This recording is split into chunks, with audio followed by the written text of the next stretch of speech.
UNC off the hook.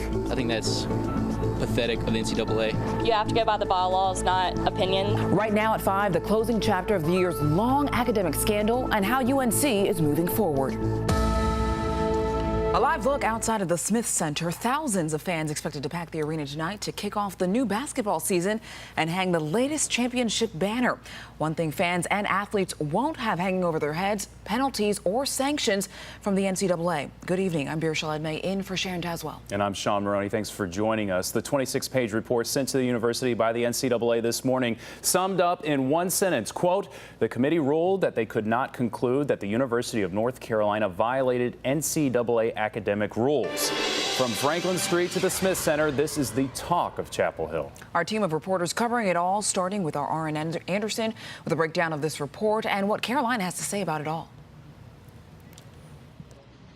Well, look, it's safe to say everybody here on campus is breathing a little bit easier, and that dark cloud you mentioned hanging over UNC is now gone. The NCAA investigation over, and most importantly, no sanctions. Now, according to Chancellor Carol Folt, it's exactly what she thought the infractions committee would conclude.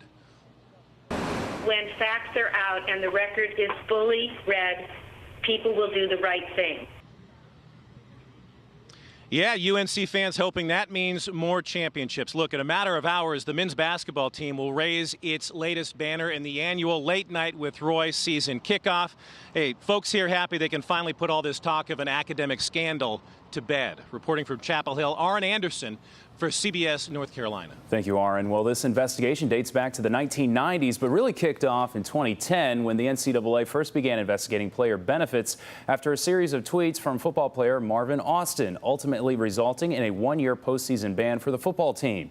Over the next 2 years, head coach Butch Davis was fired, AD Dick Bedore retired, and Chancellor Holden Thorpe resigned. Over the course of 2014 and 2015, accusations of paper classes in the Department of African American Studies and a notice of allegations from the NCAA claiming UNC lacked, quote, institutional control. Earlier this summer, Chancellor Carol Folt, joined by Athletic Director Bubba Cunningham and coaches Larry Fedora, Roy Williams, and Sylvia Hatchell, all traveled to Nashville to meet with the NCAA. With that board ahead of today's decision, a very long process that appears to be over, at least from an investigation standpoint by the NCAA. Something that has most Carolina fans breathing a sigh of relief. Our coverage continues right now with CBS North Carolina's Bo Minnick on Franklin Street. Bo, a long time coming for the Tar Heel faithful. Sean, a lot of Tar Heel fans are in Chapel Hill this weekend. There's a football game tomorrow, and as we mentioned earlier, there's also that rally for the men's basketball team tonight. This certainly has been a lengthy process, and it's one the fans are glad to put behind them. 3 words etched in chalk in the sidewalk, but 3 words that mean so much to Tar Heel fans. Knowing the NCAA, they put their all into this, and if they wanted to get something out of it, they would have. And with that rally tonight and the football game tomorrow, there will be plenty of opportunities for fans to continue to discuss the NCAA's decision. Live in Chapel Hill, Bo Minnick, CBS North Carolina. Bo, thank you. And our coverage of the UNC decision continues over the next 90 minutes. At 5:30, our David Hurst at the Smith Center for Late Night with Roy, where the latest national championship banner will be unveiled. And at 6, more reaction and breakdown of today's report, as well as a whistleblower's response to today's ruling. Our coverage also continues right now on WNCN.com and our news app, where you can find Chancellor Carol Folt's full response and a link to the 26-page report. Oh my God. A fire and small explosion in Chapel Hill on UNC's campus. A suspicious package forcing evacuations and closures in Carrboro. Tonight, investigators linked the 2 scenes. The all clear given around 7:30. We brought you those updates to you as breaking news throughout our 5 and 6 o'clock newscasts, as well as on WNCN.com. Good evening. I'm Sean Maroney. And I'm Sharon Tazwell. Tonight, we know one person is in custody, and thankfully no one was seriously hurt. It all started with the fire at the heart of UNC's campus. A Snapchat sent to us by a student capturing it all. Oh my God. The person you saw trying to put out the fire, a professor, thankfully not seriously injured. And our team of reporters covering all angles of this. Justin Quisenberry on campus with those frightening moments on the quad near Franklin Street. But we want to start with our Michael Hyland in Carrboro, where all of this came to an end. Michael? And we begin the news tonight with a look to our left in Nash County as the pretty sight of snow continues to fall along the I-95 corridor. But on the right in Durham, we see some of the problems it's been causing as they continue to rescue people and clean up a bus that skidded off the roadway early. We'll have more from both those locations in a minute, but let's start with the forecast. After talking about the snow for days, we continue to watch it fall across central North Carolina. Good evening, I'm Wes Hohenstein. Thank you, Wes. And conditions deteriorating quickly across central North Carolina within the past several hours. As our team forecast, the snow started coming down in the southern counties and has now moved into the Triangle. Our team of reporters and meteorologists covering it all from Wake County to the Sandhills. More from them and how the storm is impacting other cities up and down the East Coast in just a moment. But we start with a list of school closures, and it's really easy. Nearly every county in central North Carolina closed tomorrow. We're including Wake, Durham, Orange, Johnson, and Cumberland.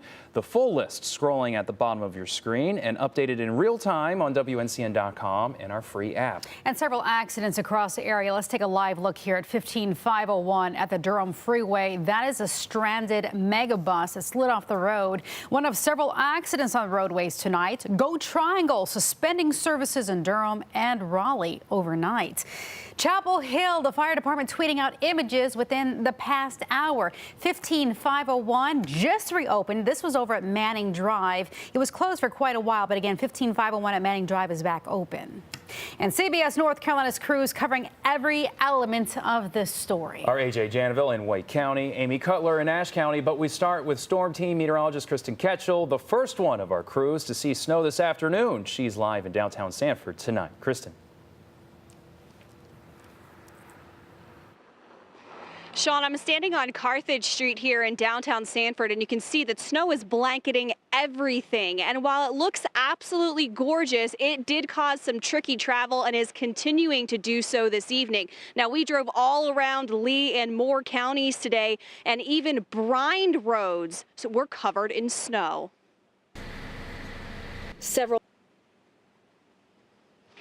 road conditions still pretty bad here in Sanford right now. We also did talk to Moore County Schools earlier, and they confirmed that one of its buses was involved in an accident on US 1 South near Pine Bluff just after 4 p.m.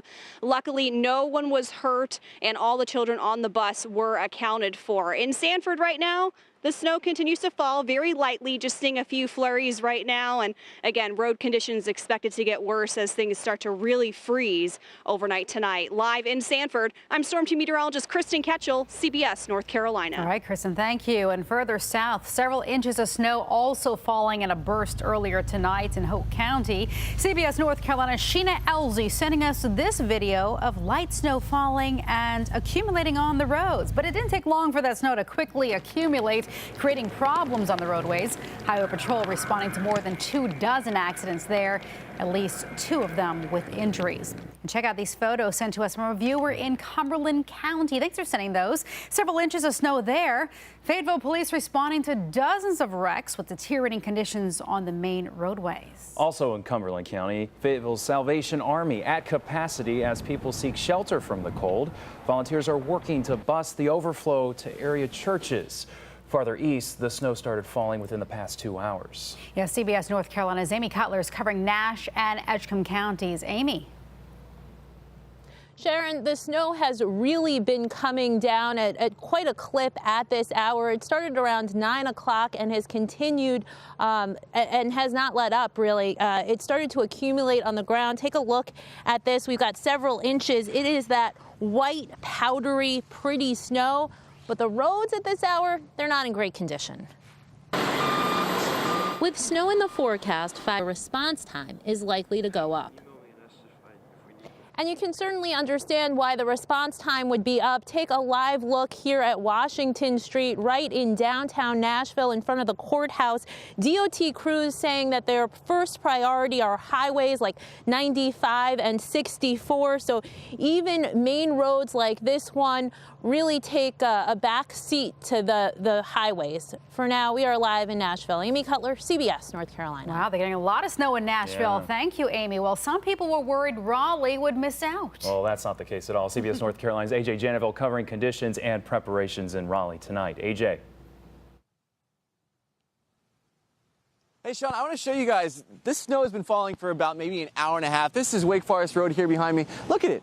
It's covered. You can see how much is snowing just from this. I've been standing out here for a few minutes. But what's more surprising is not the snow that's all over the road, but these drivers. People are still out driving. In the last few minutes, I've seen people struggling on these roads. Earlier today, we got a chance to talk to some people who were smart enough to get their errands done before it started to snow. At the Kroger on Six Forks in Raleigh, shoppers filed in to get last-minute groceries. Now, there is a winter weather advisory here in Wake County until at least 7 o'clock tomorrow. And if you're anything like me, you have the CBS News app, and you got push alerts all day about people like that just spinning out behind me. Anyway, you got push alerts all day about school closures. So really, you have no reason to be out if you don't have to be. So if you can, make sure to stay off these roads because they're not safe. Reporting live here in Raleigh, I'm AJ Janovel for CBS North Carolina. Our coverage just getting started. This monster storm started as snow as far south as Florida and then blanketing Charleston. And the Northeast on alert. Major cities preparing for significant snow and potential whiteout conditions. Wes. Some of us have been seeing snow for more than 6 hours already. We could have another 6 hours to go. We'll check in on the radar, the snow totals, and just how much colder it's going to be tomorrow and the rest of this week coming up in your forecast. And many of you are already sharing your winter weather photos with us. We want to see your pictures. You can share them by emailing them to newstips@wncn.com or sharing them on social media. And make sure to tune in to our extended morning news coverage. Russ, Maggie, Paul, and Aaron will have the latest on the system's impact overnight, starting at 4 a.m.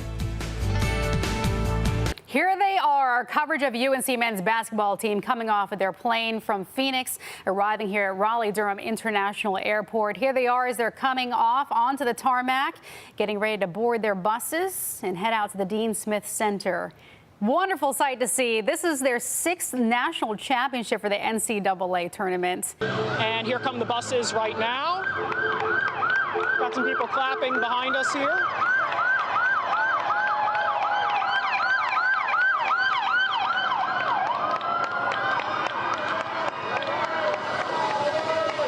And we see some of the people on the buses waving at some of the fans out here.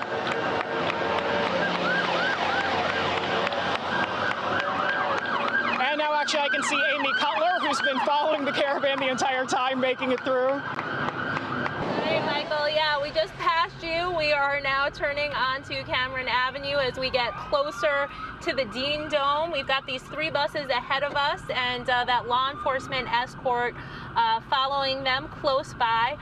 We had hundreds of people that we just saw waving, smiling, jumping up and down at these buses, cheering their winning team, welcoming them back to Chapel Hill. We were getting very close to the Dean Dome now. There is just a lot of excitement.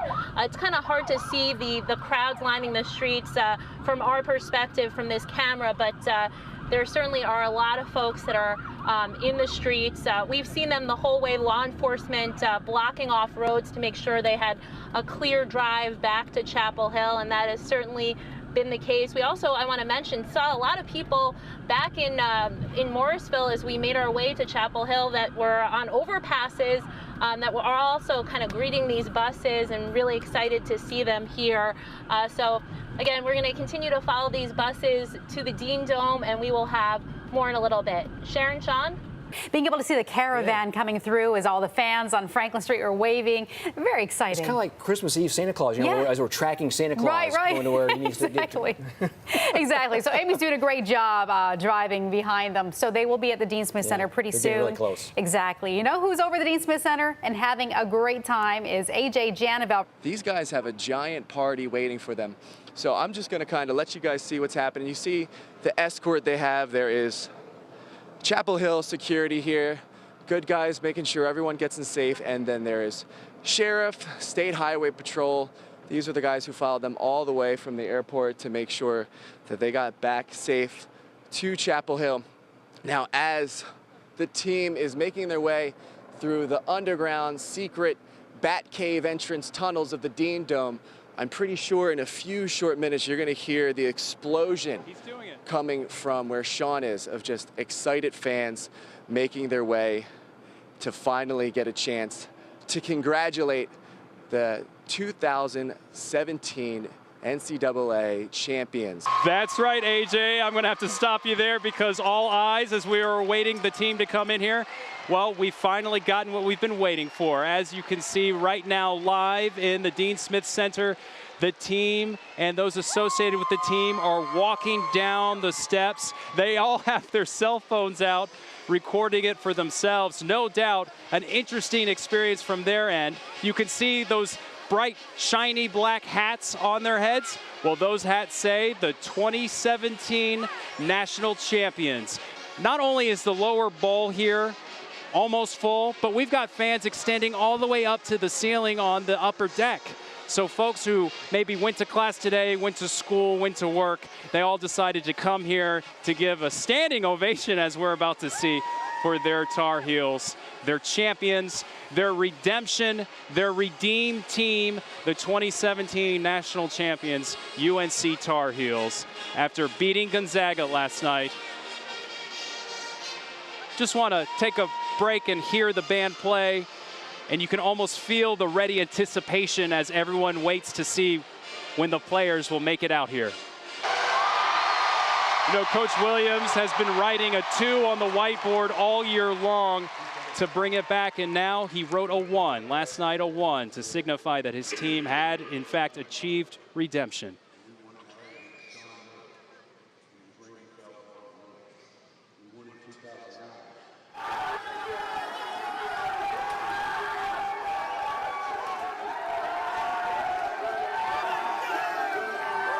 So as you're listening in, as you're watching this locker room video, everyone is cheering as they just heard Coach Williams refer back to his squad, his championship squad from 2005, his championship squad from 2009, the team that battled hard last year, and then his championship squad this year, his redemption team.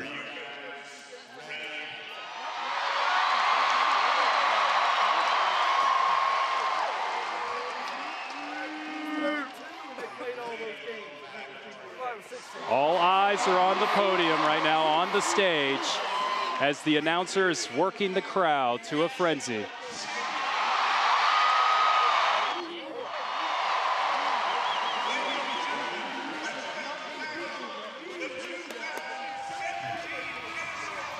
You used to never see those locker room moments like that. But to see it now, you record it and show that so that the fans can see actually what goes on in there. Because the locker room's kind of it's a sanctuary. It's a place where we don't get to see what goes on in there. When you see something like that, it's just phenomenal. And here they're walking on the stage right now. So let's go ahead and send it back to Sean as we see the players walking on. Sean. And here are the 2017 national champions taking the stage. You can see them in their suits, looking well rested considering they just made history last night and had a 3-hour flight from Phoenix, wearing their national championship hats. And you can see they have the nets cut down and then the hardware. The NCAA Division I Men's Championship Trophy for basketball. And our final player, the Final Four's most outstanding player, Joel Berry.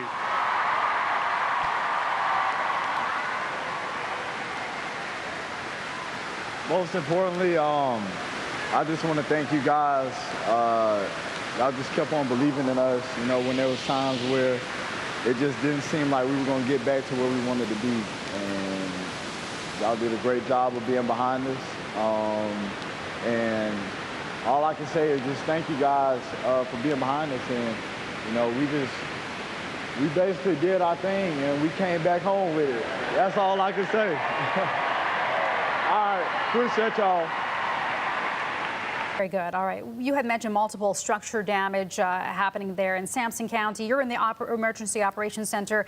Approximately how many structural damages would you say have come in through over the phones? I don't have that number. I'm sorry. They are just coming in droves at 911 now, and that could be anything from trees to roofs to storage buildings, anything of that nature. Ms. Holder, as you speak right now, we're getting our first pictures live from Autryville, and what you are describing we are seeing on our TV screens right now. Trees down, debris strewn everywhere, what appears to be some damage to structures coming up, and also a lot of cars. It seems as though a lot in the community are coming out to sort of assess the damage and see how they can help. Well, we are not, we don't have a screen here where I happen to be, so we are thankful for those reports back from you. Well, we do what we can, but it looks like the community is really coming together in light of all of this. And that does not surprise me because that, our rural community, that's the best part of it. All right. Thank you, Ms. Holder, for your time. We appreciate it. We have our Nate Rogers, who's actually live there at the scene. He's the one who's taking this video here in Autryville. As you can see, this is over by the Autryville Fire Department, where there was a lot of damage over there. Nate, can you hear us? There you are. Tell us what's happening. I can hear you, Sharon. Hey, Sharon, so Joey and I just arrived here. This is the Autryville Fire Department, as you all were just describing. Within the last couple of minutes, I spoke to one of the fire chiefs who's on the scene. We're going to back up a little bit now, just as they're trying to get out of this area. But we're told just around 5 o'clock is when a lot of this damage happened. The person I spoke to was a Larry Bath. He's a firefighter. Get in the middle hallway right now. Holy cow, trees are falling. Yes, get in the middle hallway right here by Brady's room.